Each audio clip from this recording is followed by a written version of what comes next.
Hi welcome back. मैं रोहित राघव आप सभी का स्वागत करता हूं अपने यूट्यूब चैनल पे।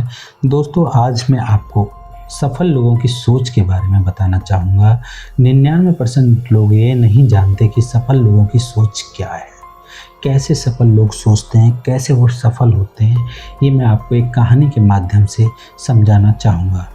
आप समझ चुके होंगे, अभी तक आपकी समझ में आ गया होगा कि वह काम करना जो 99% लोग नहीं करते, लेकिन वह काम क्या है जो 1% लोग ही कर पाते हैं। यानी कि वो कौन सा काम है, वही हम आपको इस वीडियो के माध्यम से, एक कहानी के माध्यम से समझाने की कोशिश करेंगे। सफल लोगों की सोच क्या है, the mindset of higher achiever. जो हाई अचीवर है उनका माइंडसेट क्या है। तो दोस्तों, कहानी हम स्टार्ट करते हैं। एक बार एक चित्रकार, बहुत महान चित्रकार था, बहुत फेमस चित्रकार था, ने बहुत ही सुंदर चित्र बनाई। उसे उस चित्र में कोई भी कमी नज़र नहीं आ रही थी। उसने काफ़ी देखा, काफ़ी बार गहराइयों से देखा, पर कोई कमी नहीं दिखाई दी। उसने सोचा कि क्यों ना यह चित्र लोगों को दिखाई जाए। इसलिए उसने उस चित्र को शहर के बीचों बीच, एकदम बिल्कुल बीच में लटका दिया और उसने उसके नीचे एक बात लिख दी। क्या बात लिखी? जिसमें लिखा था, अगर किसी को भी उसमें कुछ कमी दिखाई दे तो उस जगह पे आपको उस चित्र में निशान लगा देना है। शाम को जब वह चित्रकार अपनी चित्र के पास पहुंचा तो वो बहुत निराश हो गया। क्यों हुआ वो निराश? क्योंकि उसकी पूरी चित्र पर निशान लगे हुए थे और वह चित्र पूरी तरह से खराब हो चुकी थी। उसकी समझ में नहीं आ रहा था कि अब वो क्या करे। तभी उसका एक दोस्त उससे मिलने उसके घर आया और उसे दुखी देखकर उसके दुखी होने का उसने उससे कारण पूछा। तो उसने अपनी निराशा भरे स्वरों में उसे सब बातें बता दी। सारी बात सुनने के बाद उसका दोस्त हंसने लगा और बोला, यह तो बहुत छोटी सी समस्या है, तुम इस समस्या के लिए इतना दुखी हो रहे हो।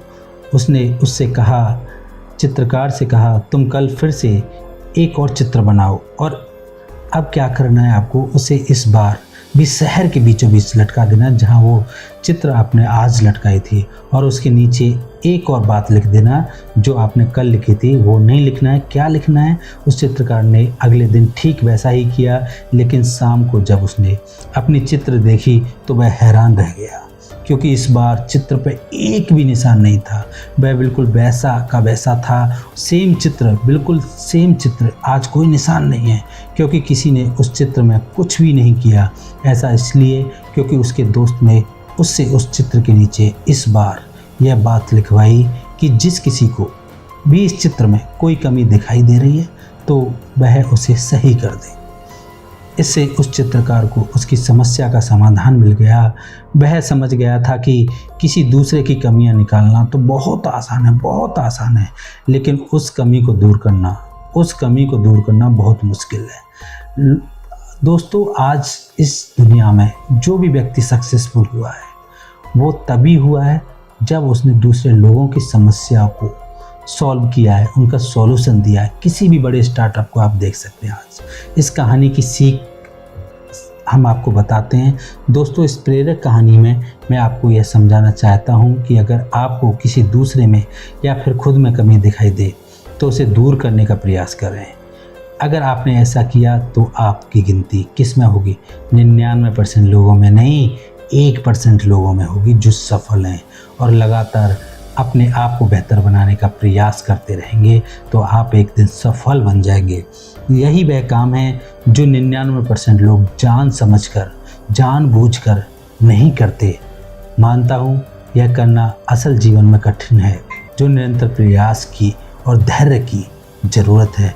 मैं भी खुद प्रत्येक दिन अपनी कुछ कमियों को दूर करने की कोशिश करता हूँ और लगातार बेटर करने की कोशिश करता हूँ। आपने भी फैसला कर लिया होगा कि आपको 99% लोगों में रहना है या उन 1% लोगों में जो कि सफल हैं और लगातार अपने आप को बेहतर बनाने का प्रयास कर रहे हैं। बस आपको करना क्या है, अभी तुरंत अपनी एक कमी को लिखें अपनी कॉपी में और उसे दूर करें। जैसे कि मुझे मोबाइल की बहुत लत है, मैं फेसबुक, इंस्टाग्राम, व्हाट्सएप पे लगा रहता हूँ, वैसी फालतू की बातें करता रहता हूँ, तो मुझे मोबाइल का ज़्यादा इस्तेमाल नहीं करना है। एक कमी दूर कर लिया आपने। पॉइंट नंबर 2, रोज़ किसी की अच्छी खूबी को अपनी आदत बनाओ। आपके आसपास ऐसे बहुत से लोग होंगे जिनकी अच्छी आदतें हैं। जैसे कि मेरा एक दोस्त है, वो आज बहुत बड़ा बिजनेसमैन है। मैं उसकी खूबियों को देखता हूँ और मैं उससे कुछ सीखता रहता हूँ। पॉइंट नंबर 3, याद रखना, कमी को दूर करना है, खूबी को अपनाना है। 1% लोग यह रोज़ करते हैं, जिससे कि उन्हें पता चलता है कि वे अपने आप को और कैसे बेहतर बना सकते हैं। तो दोस्तों, अगर आपको हमारी ये वीडियो अच्छी लगी तो लाइक करना ना भूलें, चैनल को सब्सक्राइब करना ना भूलें। Thank you.